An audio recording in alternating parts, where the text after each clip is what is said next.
بسم اللہ الرحمن الرحیم۔ السلام علیکم۔ جب حضرت نوح علیہ السلام کشتی بنا رہے تھے تو ایک مومنہ بوڑھی عورت روز اللہ کے نبی کے پاس اپنی گٹھڑی لے کر آتی اور کہتی ہے اللہ کے نبی کب کشتی روانہ ہوگی؟ حضرت نوح علیہ السلام فرماتے ہیں ابھی دیر ہے۔ وہ عورت شام تک بیٹھی رہتی اور پھر اڑ کر چلی جاتی۔ ایک دن حضرت نوح علیہ السلام نے فرمایا کہ ہے عورت، جب جانا ہوا تو تمہیں بتا دیا جائے گا۔ یہ عورت واپس چلی گئی اور انتظار کرنے لگی کہ کب نوح علیہ السلام بلائیں گے۔ اسی دوران عذاب آ گیا اور کشتی روانہ ہو گئی، لیکن حضرت نوح علیہ السلام نے اس عورت کو نہ بلایا۔ ظاہری طور پر حضرت نوح علیہ السلام کو اس کو بلا دیا گیا۔ جب طوفان تھما تو ایک دن حضرت نوح علیہ السلام کے دل میں محبت اٹھی کہ شہر کو دیکھوں جہاں سے چلا تھا۔ وہاں آئے اور قریب جا کے دیکھا تو ایک جھونپڑی میں دیا جل رہا تھا۔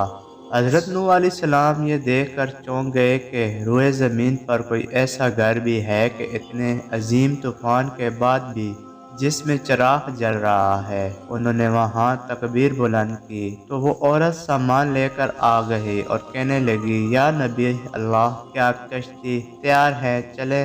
حضرت نوح علیہ السلام نے حیرت سے اس کو دیکھا اور کہا رکو بڑھیا، کیا تمہیں کچھ بھی پتہ نہیں چلا؟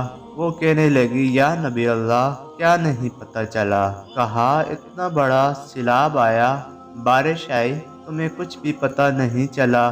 بڑھیا کہنے لگی یا نبی اللہ، بس ایک دن بادل گرجے تھے اور کچھ ہلکی سی فہار پڑی تھی۔ حضرت نوح علیہ السلام حیران ہو کر آسمان کی طرف دیکھنے لگے اور کہا میرے اللہ، یہ کیا ماجرا ہے؟ اللہ تعالیٰ نے حضرت نوح علیہ السلام پر وحی بھیجی کہ ہے میرے پیارے نبی، اس عورت کے دل میں چونکہ تمہاری محبت تھی اور تم نے اسے پابند کر دیا تھا، اور چونکہ تمہارا اس سے وعدہ بھی تھا کہ نجات کی کشتی میں اسے لے جاؤ گے، تب جب کہ تم نے اپنا وہ وعدہ پورا نہیں کیا، لیکن ہے نوح علیہ السلام، میں تو تمہارے وعدے کا ذمہ دار تھا، اس لیے میں نے اس بڑھیا تک عذاب پہنچنے ہی نہیں دیا۔